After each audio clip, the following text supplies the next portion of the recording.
जगन्नाथ स्वामी जगन्नाथ। आज 19শে জুলাই আমি আছি পুরীর শ্রীমন্দিরের ভেতর। আজ দেখতে যাচ্ছি নীলাদ্রি বিজয় বা রসগোল্লা উৎসব যেটাকে বলে সেইটা দেখতে। মন্দিরের ভেতরে ঢুকেই দেখলাম প্রচুর রসগোল্লা বিক্রি হচ্ছে। আর এই সকালবেলা তখন বাজে 7:30 মতো। অনেক পায়রা তারা ধান খাচ্ছে, কিছু লোক তাদের ধান চাল দিয়েছে খাওয়ার জন্য। আর এই রসগোল্লা উৎসবটা কি জানেন?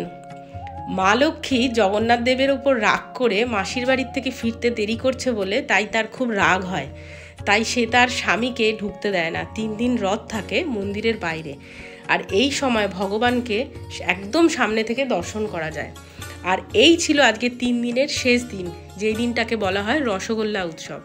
আজকে হবে মা লক্ষ্মীর মানভঞ্জন। জগন্নাথ দেব রসগোল্লা এনে, গহনা এনে, নতুন শাড়ি দিয়ে মা লক্ষ্মীর মানভঞ্জন করে তিনি আজকে ঢুকবেন তার রত্নবেদিতে আবার পুনরায়।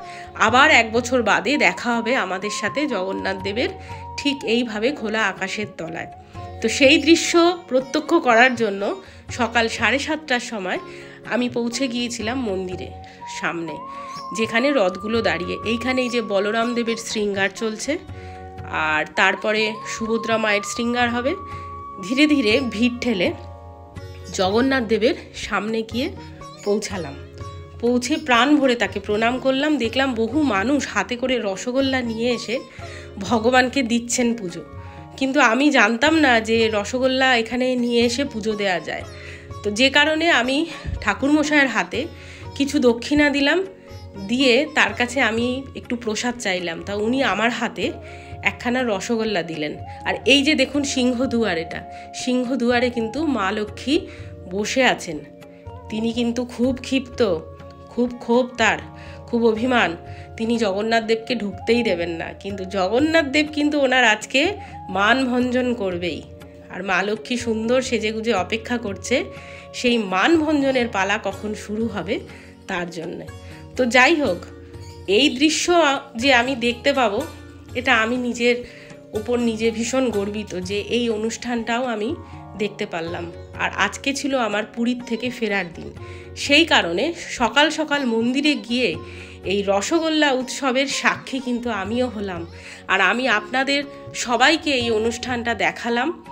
আর জগন্নাথ দেবের থেকে একটা রসগোল্লা প্রসাদ পেয়ে তাকে বললাম যে আমি পেয়েছি তোমার থেকে একটা রসগোল্লা, আর এইটা আমি গ্রহণ করব। আবার যদি আমার সৌভাগ্য হয় আমি সামনের বছর তোমার সাথে আসবো আবার এইভাবে খোলা আকাশের তলায় দেখা করতে। তো এইভাবে হাতে রসগোল্লাটা নিয়ে তাকে প্রণাম করে মন্দির থেকে আমি চলে এলাম। এই ভিডিওটা দেখে আপনাদের নিশ্চয়ই ভালো লাগবে। আর ভালো লাগলে কিন্তু এই এজেস ব্লগ আর আমি জলি বলছি, আমাকে আপনারা একটু ভালোবাসা দেবেন, চ্যানেলটাকে সাবস্ক্রাইব করতে ভুলবেন না। আর এই ভিডিওটা, এই গল্পটা সবার মধ্যে শেয়ার করবেন। আর আজকের মতো ভিডিওটা এই পর্যন্তই রাখলাম। তো দেখা হবে আবার অন্য কোনো ভিডিওতে। জয় জগন্নাথ বলে আজকের মতো এখানেই ভিডিওটা শেষ করলাম। जगन्नाथ स्वामी जगन्नाथ स्वामी।